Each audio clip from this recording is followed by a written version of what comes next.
নমস্কার বন্ধুরা, কি কিচেনে আমাদের সকলকে স্বাগত।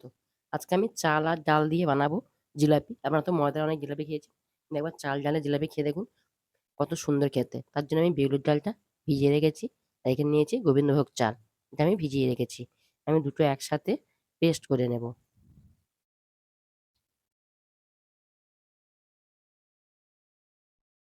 পুরো চাল ডালটা বেটে নিয়েছি আর একদম মিহি করে বেটেছি। এটা আমি এক সাইডে রেখে দেবো। আমি চিনির রসটা বানিয়ে নেব। আমি এই কাপের ২ কাপ দেবো চিনি, ১ কাপ দেবো জল।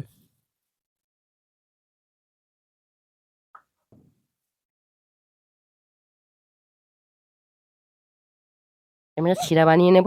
১ টা বা ২ টা না, চিটচিটে শিরা আমি বানাবো। আমি ২ টো এলাচ ফাটিয়ে দিচ্ছি। আর যতক্ষণ চিনির শিরাটা তৈরি হচ্ছে, ততক্ষণ আমি এখানে এটা খুব ভালো করে ফাটিয়ে নেব। এখানে দেব সামান্য লবণ, দিয়ে এটা আমি খুব ভালো করে ফাটাবো। এখানে যেহেতু আমি চাল আর ডাল একসাথে নিয়েছি, তার জন্য এখানে কর্নফ্লাওয়ার বা কিছু দেব না। এমনিতে চালের জন্য মুচমুচে হয়ে যাবে। এবার আমি দেব সামান্য ফুড কালার। দেখুন রসটা আমার রেডি হয়ে গেছে। দেখুন পুরো চিটচিটে হয়ে গেছে। এবার দেব আমি লেবুর রস।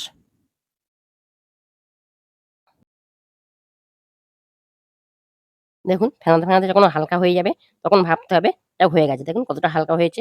আমি আরেকটু দেখিয়ে দিই। এই একটা বাটিতে জল নিয়েছি। আমি জলে দিয়ে দেবো অল্প একটু। যদি ভেসে ওঠে ভাবতে হবে হয়ে গেছে। পুরোটাই ভেসে উঠছে মানে এটা পুরোটা ফাটানো হয়ে গেছে।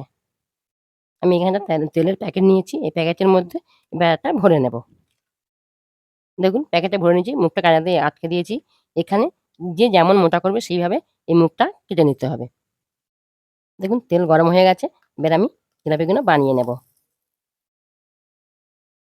এইভাবে প্রত্যেকটা বানাবো। দেখুন এগুলো আমার হয়ে গেছে। আমি তুলে নেব। নিয়ে রসে দেব। দিয়ে উল্টে পাল্টে রস টেনে নেওয়ার পর আমি তুলে নেব।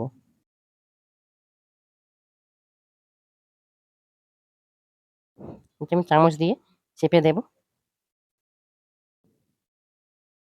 দেখুন কত সুন্দর রস সাফ করে নিয়েছি। এবার আমি এগুলো তুলে নেব। দেখুন জিলাপিগুলো কত সুন্দর হয়েছে এবং রসে ভরা। তারপরে রস বার হচ্ছে।